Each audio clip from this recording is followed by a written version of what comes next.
Hello young doctors, in this video we shall be discussing factors affecting adsorption of gases by solid, यानी solid पे कितनी gas आके adsorb हो रही है, इसको कौन कौन सी चीज़ें इफेक्ट करती हैं। Number 1 is nature and surface area of adsorbent. जिस सरफेस पर एड्सॉर्ब हो रहा है उसको बोलते हैं एड्सॉर्बेंट, और जो एड्सॉर्ब हो रहा है उसको बोलते हैं एड्सॉर्बेट। नाउ अगर इसका सरफेस एरिया ज़्यादा होगा तब ज़्यादा गैसेस आके एड्सॉर्ब होंगी, यानी volume of gas adsorb will be more, so ultimately adsorption will be more. This is the reason why surface area बढ़ाने के लिए पाउडर्ड फॉर्म में भी लिया जाता है, बिकॉज उससे भी सरफेस एरिया क्या होगा, इंक्रीज होगा। सरफेस एरिया ज़्यादा होगा और वॉल्यूम भी जो गैस की एड्सॉर्ब होगी वो भी ज़्यादा होगी। Next one is porous structure. अगर पोरस स्ट्रक्चर ज़्यादा होगा, दैट मीन्स ज़्यादा पोर्स अगर प्रेजेंट होंगे, उसकी वजह से भी सरफेस एरिया ज़्यादा होता है। So highly porous structure also are very good adsorbents. Porosity भी ज़्यादा होनी चाहिए और उसका सरफेस एरिया भी ज़्यादा होना चाहिए एड्सॉर्बेंट का।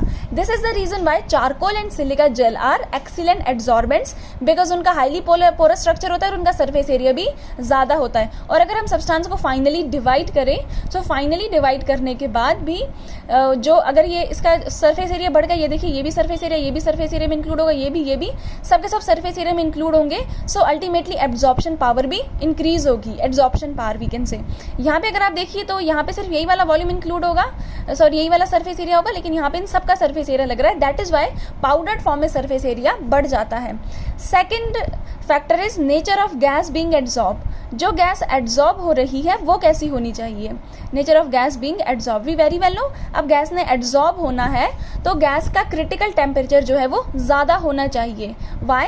क्रिटिकल टेम्परेचर वो टेम्परेचर है जिस टेम्परेचर के अबव हम किसी भी गैस को लिक्विफाई नहीं कर सकते।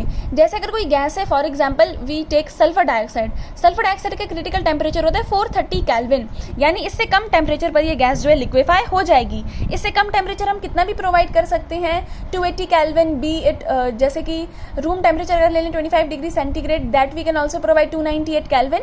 तो इसके बिलो ही है सारे के सारे टेम्परेचर, तो उस फॉर्म में भी ये जो है गैसियस फॉर्म, सॉरी लिक्विड की फॉर्म में एग्जिस्ट कर सकता है। अब क्रिटिकल टेम्परेचर के नीचे जितना ज़्यादा टेम्परेचर कम होगा, फोर्सेस ऑफ अट्रैक्शन भी इसके मॉलिक्यूल्स के बीच में उतनी ही ज़्यादा होंगी। यानी कम टेम्परेचर पर ही सल्फर डाइऑक्साइड में फोर्सेस ऑफ अट्रैक्शन काफ़ी कंसिडरेबल अमाउंट की होंगी, और इसलिए ये जो है एड्सॉर्ब भी ईजिली हो जाएंगी। सो gases which have higher value of critical temperature are easily liquefiable gases, और उनके बीच में greater are the forces of attraction between its molecules and more easily it can be liquefied. So hence greater attraction will be इसके और surface of adsorbent के बीच में attraction will be greater and hence adsorption will be more. So critical temperature ज़्यादा होना चाहिए। On the other hand hydrogen का critical temperature 33 kelvin होता है, सो ये रूम टेम्परेचर पर भी गैस की तरह ही एग्जिस्ट करेगा। सो इसके लिए एड्सॉर्प्शन जो है इतना ईजीली नहीं होगा, थोड़ा टफ होगा as compared to sulfur dioxide where critical temperature is 430 Kelvin. This is easily liquefiable gas. Third factor is temperature. Now temperature बढ़ाने से क्या होगा, अगर टेम्परेचर ज़्यादा है सो फोर्सेस ऑफ अट्रैक्शन जो है वो वीक हो जाएंगी, forces of attraction gets weaken.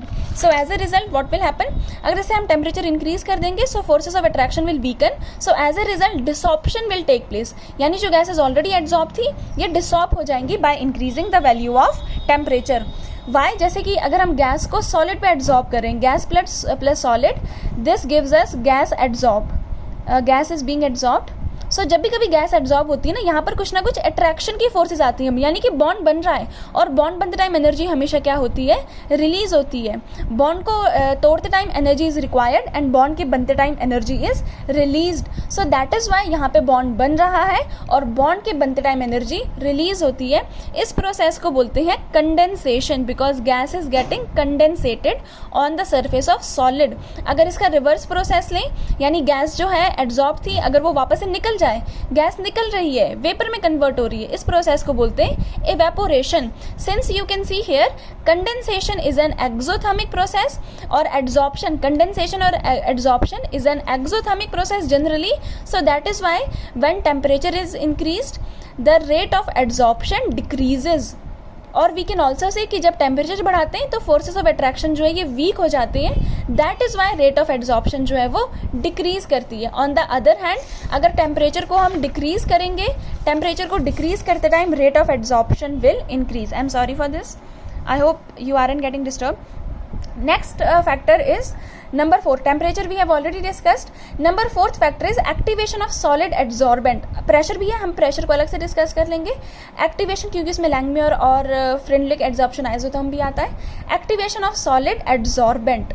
अगर सॉलिड एड्सॉर्बेंट है तो उसकी एक्टिवेशन कैसे करते हैं? You might have heard terms like charcoal and activated charcoal. So power of adsorbent बढ़ाना है, तभी जाके वो ज़्यादा सब्सटेंसेस को एड्सॉर्ब करेगा. और उसकी पावर कैसे बढ़ा सकते हैं? थोड़ी देर पहले हमने पढ़ा था, सरफेस एरिया ज़्यादा होगा, पोरोसिटी ज़्यादा होगी, then it will adsorb large volume of gases. So पहला तरीका क्या है सरफेस एरिया बढ़ाने का? First method is to make the surface rough, क्योंकि सरफेसेस को रफ करेंगे तो ज़्यादा सरफेस एरिया बनेगा. लेकिन अगर स्मूथ होगा, यहाँ पे सरफेस एरिया कम है और रफ वाली सरफेस में सरफेस एरिया ज़्यादा है. हम उसको रब कर सकते हैं या कोई केमिकल एक्शन से या इलेक्ट्रोप्लेटिंग कर सकते हैं उसके ऊपर, तो इससे सरफेस जो है वो रफ हो जाएगी और जो है सरफेस एरिया अल्टीमेटली इंक्रीज करेगा. सेकेंड मेथड होता है उसको स्मॉल पीसेस में तोड़ देना, to break it into powder form और पीसेस. ज़्यादा पाउडर में भी नहीं हम उसको मतलब कन्वर्ट करते, मतलब उसका सरफेस एरिया बढ़ाना है, जस्ट उसको थोड़ा सा ग्रेन्स के साइज जितना लेना है ताकि उसकी जो है एड्सॉर्प्शन पावर इंक्रीज हो जाए. लेकिन ज़्यादा भी फाइनर पार्टिकल्स में डिवाइड नहीं करना है, इतना भी फाइनर पार्टिकल में नहीं करना है कि उसके ऊपर गैसेस जो है एड्सॉर्ब ही ना हो और उनका साइज बड़ा हो जाए, जो गैसेस एड्सॉर्ब होनी है. Next third is by removing gases which are already adsorbed. जो गैसेस पहले से ही उस पर एड्सॉर्ब हैं, पहले उनको तो रिमूव करो, तभी तो फिर जो स्पेसेस है वो वेकेंट होंगे. उन्हीं वेकेंट स्पेसेस पर फिर जो है नए नए मॉलिक्यूल्स आके एड्सॉर्ब होंगे. जैसे चारकोल होता है, चारकोल को एक्टिवेट करते हैं, उसको पहले हीट करते हैं, अराउंड 600 केल्विन से अबव में ही इसको हीट करते हैं, सुपर हीटेड स्टीम में लेते हैं और इसको हीट करेंगे तो इसमें जितनी भी गैसेस पहले से एड्सॉर्ब थी वो डिसॉर्ब हो जाएंगी. अब इसके जो पार्टिकल्स हैं, जो यहाँ पे वेकेंट एरियाज हैं, साइड्स कह लो, वो खाली हो जाएंगी और अब न्यू गैसेस जो है एड्सॉर्ब हो सकती हैं. So this is the fourth method. So far we have discuss 4 methods. First one is nature and surface area of adsorbent, next is nature of gas being adsorb, third is temperature, and fourth one is activation of solid adsorbent. So factors affecting adsorption of gases by solid. First is nature and surface area of adsorbent. Surface area ज़्यादा होगा, so volume of gas adsorbed भी ज़्यादा होगी. This is the reason why charcoal and silica are excellent adsorbents because they have highly porous structure और तभी उनका surface area भी ज़्यादा होता है. Second is nature of gas being adsorb. जो गैस एड्सॉर्ब हो रही है, अगर उसका क्रिटिकल टेम्परेचर ज़्यादा है, यानी उसको बहुत ज़्यादा टेम्परेचर चाहिए गैस में बदलने में, यानी वो ईजिली लिक्विफाइबल गैस है, वो कम टेम्परेचर पर भी लिक्विड में कन्वर्ट हो सकती है, उसके बीच में intermolecular forces of attraction between molecules is greater. That is why उसका जो इंट्रैक्शन है एड्सॉर्बेंट के मॉलिक्यूल के साथ भी ज़्यादा होगा and hence greater will be adsorption. Hydrogen का क्रिटिकल टेम्परेचर कम है तो इसको बहुत कम टेम्परेचर चाहिए लिक्विड में कन्वर्ट होने में, which is not possible, 33 kelvin. So ये इजीली एड्सॉर्ब नहीं होती है. वेयर एज सल्फर डाइऑक्साइड का 430 केल्विन है, सो ये रूम टेम्परेचर पर भी एड्सॉर्ब हो जाएगी. So as critical temperature increases, ease of liquefaction increases and hence the adsorption increases. Third factor is temperature. Gas अगर सॉलिड पे एड्सॉर्ब हो रहा है, दिस इज कंडेंसेशन प्रोसेस और यहाँ पे हीट रिलीज हो रही है बिकॉज मॉलिक्यूल के बीच में बॉन्ड बन रहा है और बॉन्ड बनते टाइम हमेशा एनर्जी रिलीज होती है. This is the reason why this is exothermic, so increase in temperature adsorption को डिक्रीज करेगा. दूसरा रीजन आप इस तरीके से भी समझ सकते हैं, अगर बॉन्ड बन रहा है तो अगर हम टेम्परेचर इंक्रीज करेंगे तो फोर्सेस ऑफ अट्रैक्शन वीक हो रही हैं, तो बॉन्ड जो है वो ब्रेक कर जाएगा और desorption will take place. So temperature increase करने पर एड्सॉर्प्शन का rate will decrease. Fourth is activation of solid adsorbent. अगर हम सरफेस एरिया को इंक्रीज करें सो एड्सॉर्बिंग पावर भी इंक्रीज हो जाएगी. वो कैसे इंक्रीज कर सकते हैं? First is by making the surface of adsorbent rough. अगर उसको रफ कर देंगे तो रफ होने पर ज्यादा सरफेस एरिया मिलेगा एड्सॉर्बेट को यहाँ पर एड्सॉर्ब होने का. वो कैसे कर सकते हैं? या तो इसको रब करके या केमिकल एक्शन से या इलेक्ट्रोप्लेट, इसके ऊपर मेटल्स की डिपोजिशन करके, उससे भी जो है सरफेस रफ हो जाएगी. सेकेंड इज एड्सॉर्बेंट को स्मॉलर पीसेस में डिवाइड कर देंगे, उससे भी सरफेस एरिया इंक्रीज करेगा. Third is by removing gases which are already adsorb. Charcoal को एक्टिवेट किया जाता है, उसको हीट करके उसके ऊपर जितनी भी गैसेस हैं वो डिसॉर्ब हो जाती हैं. अब उसके पास जो है वैकेंसीज या साइट्स जो है वो वेकेंट हो गई हैं, दैट इज वाई उसमें अब और भी गैसेस आके एड्सॉर्ब हो सकती हैं. So this will ultimately increase adsorption. Next factor is pressure. So let us understand what is the effect of pressure on adsorption. अगर प्रेशर इंक्रीज करेंगे तो एड्सॉर्प्शन भी बढ़ता है. फॉर एग्जांपल, जैसे मैंने ये वॉल्यूम कंटेनर लिया है, कंटेनर में गैसेज हैं और एक सॉलिड एड्सॉर्बेंट है. और यहाँ पर अगर हम प्रेशर को अप्लाई करेंगे तो जो गैसेस के मॉलिक्यूल से पहले रैंडम थे, लेकिन अगर हमने प्रेशर को अप्लाई किया तो वो कम रैंडम हो गए, यानी अब जो है प्रेशर अप्लाई करने पर they will come close together, that means forces of attraction between them will increase, so this will definitely increase the adsorption of gas. और हम गैस के एड्जॉर्प्शन को रिप्रेजेंट करते हैं x/m से। Temperature is kept constant, temperature का effect नहीं देखते, so what we observe is extent of adsorption increases with increase in pressure but temperature is kept constant. Temperature को कॉन्स्टेंट रख के प्रेशर बढ़ाने पर गैसेस का एड्जॉर्प्शन भी बढ़ता है। That means x/m is directly proportional to, ये क्या चीज़ होती है, this is extent of adsorption, यानी x क्या हो जाएगा, मास ऑफ एड्जॉर्बेट, और m क्या हो जाएगा, मास ऑफ एड्जॉर्बेंट। ये हमें बताता है क्या, एक्सटेंट ऑफ एड्जॉर्प्शन। और x/m जो देखा गया है, मतलब पहले क्या होगा, विद अगर हम ग्राफ को प्लॉट करें adsorption versus pressure, adsorption dependent है, प्रेशर इंडिपेंडेंट है, प्रेशर को x एक्सिस पर लेंगे, एड्जॉर्प्शन को y एक्सिस पर। तो क्या देखा गया है ग्राफिकली, एक्सपेरिमेंटली डिटरमाइन किया गया है कि पहले with increase in pressure adsorption increase करेगा up to a certain limit, और उसके बाद जो है एड्जॉर्प्शन इंक्रीज ही नहीं करेगा, क्योंकि सरफेस एरिया सारा का सारा ऑक्यूपाई हो गया ना, बचा ही नहीं। जब बचा ही नहीं तो rate of adsorption will be equal to rate of desorption, यानी अब और इंक्रीज नहीं कर सकता एड्जॉर्प्शन, सारे के सारे जितने भी वेकेंट साइट थे वो सारे के सारे जो है ऑक्यूपाई हो गए, अब और साइट है ही नहीं, तो फर्दर जो है एड्जॉर्प्शन इंक्रीज नहीं करेगा। सो एक ऐसा प्रेशर आता है जिसके बाद एड्जॉर्प्शन इंक्रीज नहीं करता है, इस प्रेशर को बोलते हैं सैचुरेशन प्रेशर। पहले जो है डायरेक्टली प्रोपोर्शनल होगा प्रेशर के, यहाँ पर होगा x/m is directly proportional to pressure, और एक इंटरमीडिएट प्रेशर पर थोड़ी देर के बाद x/m। और यहाँ पे हाई प्रेशर पर क्या हो रहा है, एक्सटेंट ऑफ एड्जॉर्प्शन जो है प्रेशर पे डिपेंड ही नहीं कर रहा, इंडिपेंडेंट ऑफ प्रेशर। यहाँ पे वैल्यू 1 है, यहाँ पे वैल्यू 0 है, और यहाँ पर 1 और 0 के बीच में आती है। इसको ऐसे करके लिखते हैं x/m is directly proportional to p⁻1/n, this is known as Freundlich adsorption isotherm। So low pressure पे डायरेक्टली प्रोपोर्शनल था प्रेशर के, हाई प्रेशर पे इंडिपेंडेंट था प्रेशर के एक्सटेंट ऑफ एड्जॉर्प्शन, और इंटरमीडिएट प्रेशर पे 1 और 0 के बीच में लाई करता है। This is what we study under Freundlich adsorption isotherm। Now this is isotherm because temperature is kept constant. अगर हम डिफरेंट टेम्परेचर पे स्टडी करेंगे तो हाई टेम्परेचर का जो ग्राफ है वो नीचे आएगा, और जो लो टेम्परेचर का ग्राफ है वो ऊपर आएगा। वाई, बिकॉज टेम्परेचर इंक्रीज करने पर काइनेटिक एनर्जी भी बढ़ेगी, काइनेटिक एनर्जी मॉलिक्यूल ज़्यादा रैंडम हो जाएंगे तो अल्टीमेटली एड्जॉर्प्शन जो है वो डिक्रीज करेगा। तभी अगर हम एड्जॉर्प्शन के अगेंस्ट प्लॉट कर रहे हैं तो ये नीचे आएगा ग्राफ हाई टेम्परेचर वाला, और कम टेम्परेचर वाला ग्राफ जो है ये ऊपर आएगा। That is why we call these as isotherms. So constant temperature पर एड्जॉर्प्शन इंक्रीज करता है प्रेशर के इंक्रीज करने के साथ। अगर हम सोल्यूशन में देख रहे हैं तो कंसंट्रेशन के इंक्रीज करने के साथ, अगर उसमें कोई भी हमने सॉलिड डाला है तो उस पर एड्जॉर्प्शन जो है कंसंट्रेशन इंक्रीज करने के साथ इंक्रीज होगी। एक्सटेंट ऑफ एड्जॉर्प्शन हम देखते हैं x/m से। x किसका मास होता है, एड्जॉर्बेट का, m किसका मास होता है, एड्जॉर्बेंट का। x होता है कि कितना मैक्सिमम मास जो एड्जॉर्बेट का इसके ऊपर एड्जॉर्ब हो सकता है। x/m हमें बताएगा extent of adsorption, mass adsorb पर ग्राम ऑफ एड्जॉर्बेंट। पहले आते हैं दो हम आइसोथर्म्स पढ़ेंगे because temperature is kept constant, that is why these lines are known as isotherm. First one is Freundlich adsorption isotherm, next is Langmuir adsorption isotherm. So Freundlich adsorption isotherm में extent of adsorption जो होता है surface पर increase करता है pressure के बढ़ने के साथ या कंसंट्रेशन के बढ़ने के साथ, but temperature is kept constant. Low pressure पर एड्जॉर्प्शन जो होगा यानी x/m एक्सटेंट ऑफ एड्जॉर्प्शन बहुत तेजी से बढ़ेगा प्रेशर के बढ़ने के साथ, क्योंकि प्रेशर के बढ़ने के साथ साथ ही जो गैस के मॉलिक्यूल्स है वो पास आएंगे, ज़्यादा पास आएंगे, और फोर्स ऑफ अट्रैक्शन जो है ज़्यादा होगी। एज ए रिजल्ट जो इसकी एड्जॉर्प्शन है वो भी ज़्यादा होगी on the surface of adsorbent. तो ये इंक्रीज करेगा, देन अटेन्स मैक्सिमम वैल्यू, सारे के सारे वेकेंट साइट ऑक्यूपाई हो जाएंगे।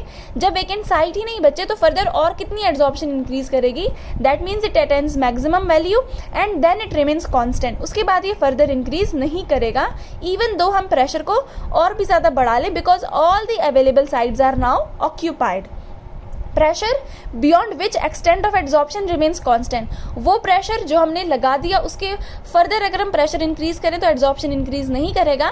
That pressure is known as saturation pressure, and saturation pressure पर जितनी गैस एड्जॉर्ब हो रही है that is equal to amount of gas dissolve. That means these both are in equilibrium with one another, equilibrium set हो जाएगा।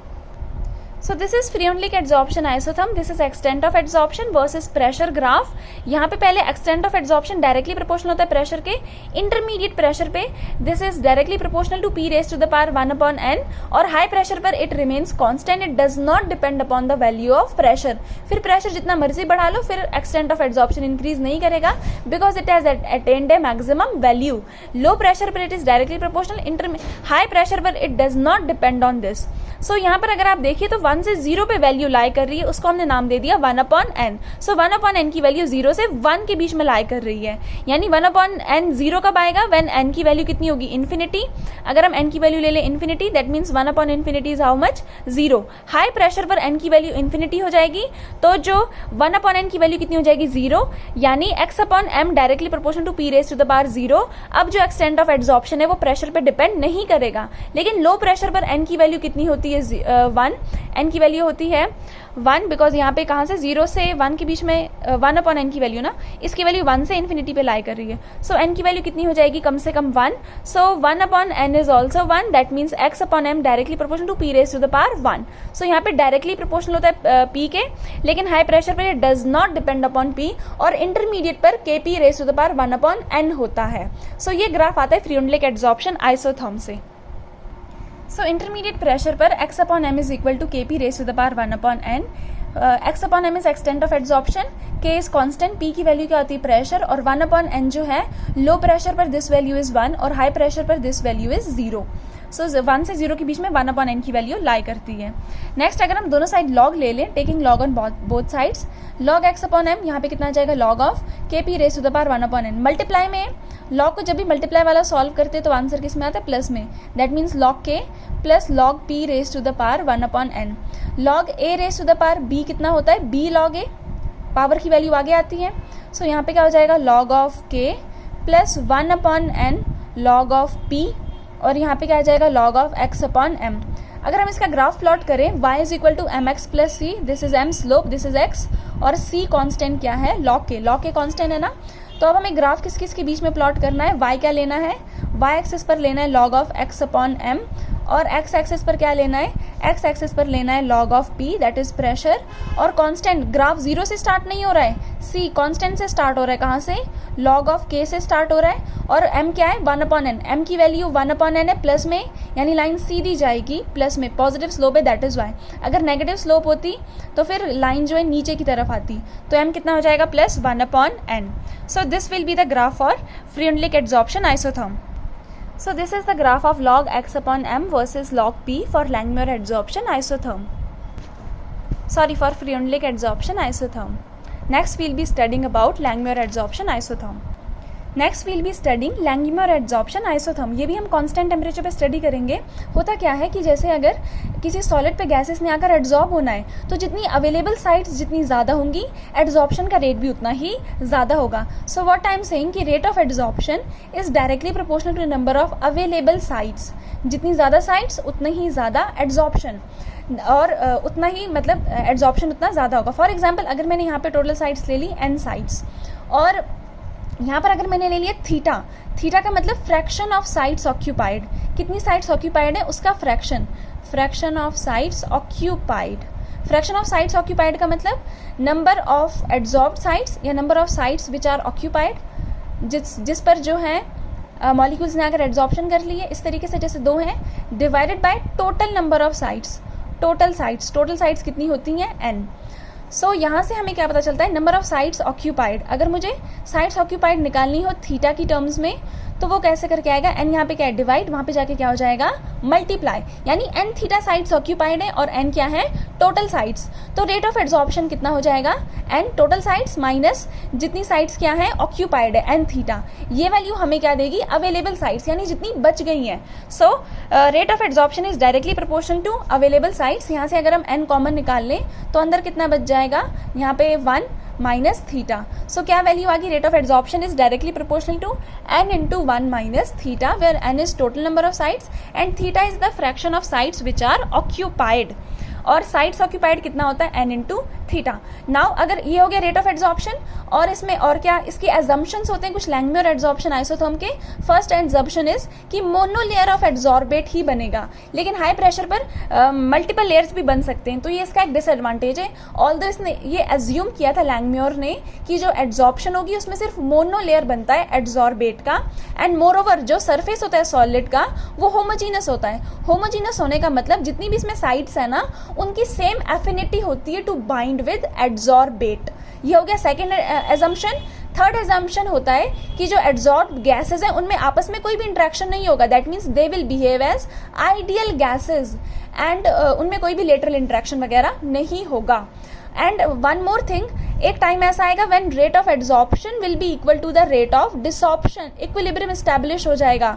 जब बहुत ज्यादा एड्जॉर्प्शन हो जाएगी, no further adsorption is possible, we say that equilibrium has been established. तो rate of adsorption तो हमने निकाल लिया, डायरेक्टली प्रोपोर्शनल है, प्रोपोर्शनलिटी को इक्वालिटी में कन्वर्ट करेंगे, कोई ना कोई कांस्टेंट यूज करना पड़ेगा, और कांस्टेंट यहाँ पे क्या लगता है के ए, बिकॉज एड्जॉर्प्शन का रेट है ये K A into P A. P A हम ले लेते हैं प्रेशर ऑफ गैस, गैस पे प्रेशर जितना ज्यादा लगाओगे उतना ही ज्यादा अच्छे से गैस जो है वो एड्जॉर्ब होगी, पास पास आएंगे, फोर्सेस ऑफ अट्रैक्शन ज्यादा होगी और एड्जॉर्प्शन भी ज्यादा होगा। That means this value is also proportional to the pressure of gas. So K A into P A और available sides, that means N into 1 minus theta. ये होता है क्या, rate of adsorption. Now talking about rate of desorption, जब molecules ने निकलना है, अब डिसॉर्प होना है। डिसॉर्प्शन होने का मतलब होता है जो मॉलिक्यूल्स पे एड्जॉर्ब उन्होंने क्या करना है, बाहर निकलना है। This will be directly proportional to number of adsorb sides, number of adsorb sides. वहां पे क्या था, अवेलेबल साइड जितनी ज्यादा होंगी एड्जॉर्प्शन उतनी ज्यादा होगी। यहाँ पर जितनी ज्यादा साइड्स ऑक्यूपाई हो गई हैं उतना ही एड्जॉर्प्शन ज्यादा जल्दी होगा, फास्टर होगा, क्योंकि अवेलेबल साइड सारी की सारी ऑक्यूपाई हो गई हैं। सो यहाँ पे अगर हम अवेलेबल साइड्स देखें वो कितना होता है, एन थीटा। प्रोपोर्शनैलिटी को इक्वलिटी में कन्वर्ट करेंगे, that means rate of desorption will be equal to K D, rate constant for desorption into N available sides into theta fraction of occupied sides. N theta तो आपको पता ही है ना क्या होता है, N theta is sides occupied. So this is how we deal with rate of adsorption and rate of desorption in Langmuir adsorption isotherm.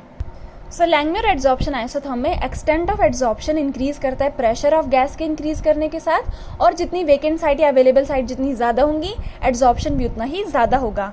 लैंगम्यूर has taken some assumption, पहला एड्जॉर्बेट जो है वो मोनो लेयर बनाएगा और जो सॉलिड का surface होगा वो होमोजीनस होगा। That means all the sites में जितने भी मॉलिक्यूल्स होंगे they will possess same affinity to bind with adsorbate and adsorb gas will behave ideally. Rate of adsorption is directly proportional to pressure of gas, directly proportional to number of available sites. That means it is directly proportional to n 1 minus theta. n क्या होता है, total number of sites. theta क्या होता है, fraction of sites occupied या fraction of surface which is covered by gas molecule. theta होता कितना है, number of site occupied divided by total number of site. तो sites occupied कितनी आ जाएंगी, n यहाँ पे क्या है, divide, वहाँ पे जाके क्या हो जाएगा, multiply. That means sites which are occupied as n theta and available sites कितनी हो जाएंगी, n, जो कि टोटल साइड्स थी माइनस जितनी साइड ऑक्यूपाइड है यानी माइनस एन थीटा। सो यहाँ पे एन कॉमन ले लेते हैं, अवेलेबल साइड्स कितनी आ जाएंगी, N into 1 minus theta. And rate of desorption उतना ही ज्यादा होगा जितनी साइड्स ऑक्यूपाइड ज्यादा होंगी। So this is directly proportional to N theta which is sides occupied. So sites occupied are N theta and available sides are N minus N theta. Rate of adsorption proportionality को equality में convert करेंगे, K A use होगा, rate constant for adsorption P A pressure of gas, N into 1 minus theta which are number of available और vacant sides. Rate of desorption KD, rate constant for dissorption and theta which are sites occupied। अब equilibrium पे दोनों equal होते हैं, इनको equal करके value निकालते हैं। सो इक्विलिब्रियम पे रेट ऑफ एड्जॉर्प्शन जो है वो बराबर हो जाएगा रेट ऑफ डिसॉर्प्शन के। जब फर्दर रेट इंक्रीज नहीं करेगा देन वी से कि equilibrium has been established. Rate of adsorption हमने कितना निकाला था, K A P A into available sites N into 1 minus theta. Rate of desorption हमने कितना निकाला था, occupied sites K D into N theta, that mean sites which are occupied. अब यहाँ पे डी क्या, के डी क्या है, मल्टीप्लाई, यहाँ पे जाके क्या हो जाएगा, डिवाइड, एन और एन क्या हो जाएंगे, कैंसिल, पी ए यहाँ पे क्या बच जाएगा 1 माइनस थीटा और यहाँ पे क्या आ जाएगा थीटा। इस कांस्टेंट को नया लिखते हैं के, और यहाँ पे क्या आ गया पी ए और यहाँ पे कितना आ गया थीटा अपॉन 1 माइनस थीटा। इसको उल्टा करके लिखते हैं 1 अपॉन के पी ए, यह आ जाएगा 1 minus theta upon theta, that means 1 upon theta minus theta upon theta.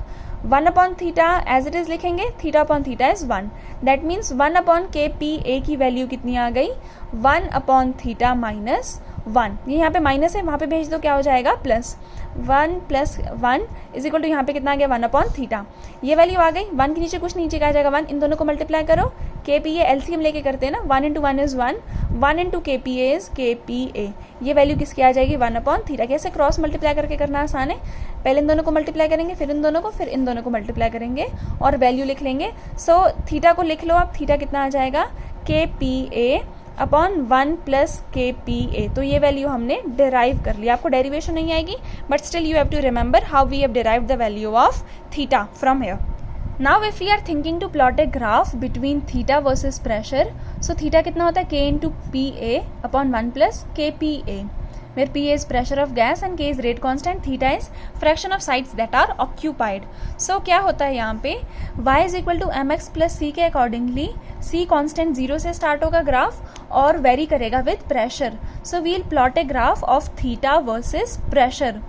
सो अब देखेंगे यहाँ पे किस तरीके से आ रहा है, अगर लो प्रेशर होगा, at very low pressure, that means P A की वैल्यू जो है फार लेसर देन 1 की वैल्यू से कम है, सो थीटा की वैल्यू कितनी आ जाएगी सिंपली लो प्रेशर पर K into P A, that means theta will very directly as P A pressure of the gas, और हाई प्रेशर पर क्या होगा, at very high pressure P A की वैल्यू जो होगी फार ग्रेटर देन 1 होगी, तो 1 को निग्लेक्ट कर देते हैं आप, थीटा की वैल्यू कितनी आ जाएगी K P A upon K P A, so K P A will get cancel, this is 1 को ऐसे करके भी लिख सकते हैं K P A raise to the power 0, यानी उस पर डिपेंड ही नहीं कर रही है। सो हमने देखा यहाँ पे के पी ए की पावर कहाँ से कहाँ पे 1 से लाई करेगी कहाँ पे 0 पर, और इंटरमीडिएट प्रेशर पर जो वैल्यू होगी अगर हम n ले रहे हैं, so n will lie between 0 to 1, 0 at high pressure and 1 at low pressure. So ये वैल्यू आई थी by Langmuir adsorption isotherm, where P A is pressure of the gas A, K is rate constant, theta is fraction of sites occupied, fraction of sites occupied versus pressure का graph plot किया। So low pressure पर जो ये था fraction of sites occupied, this is directly proportional to the pressure of gas A, यानी ज़्यादा से ज़्यादा साइट्स ऑक्यूपाई होंगी, एड्जॉर्प्शन की रेट जो है वो इंक्रीज कर रही है, रैपिडली इंक्रीज कर रही है। इंटरमीडिएट प्रेशर पर the fraction of sites occupied और the adsorption is directly proportional to P raise to the power n, यहाँ पर n की वैल्यू आ जाएगी where n lies between 0 to 1, intermediate pressure पर इंक्रीज करेगा लेकिन उतना रैपिडली इंक्रीज नहीं होगा, and after some time theta की जो वैल्यू है वो कांस्टेंट हो जाएगी, प्रेशर आप जितना मर्जी इंक्रीज कर लो, no further increase in adsorption will be observed because all the sites will be occupied. So low pressure पर that means when P A is far less than 1, so P A को neglect कर देते हैं 1 की terms में, यहाँ पे क्या बच जाएगा सिर्फ K P A raise to the power 1, that means at low pressure adsorption और the fraction of sites occupied is directly proportional to the pressure of gas A.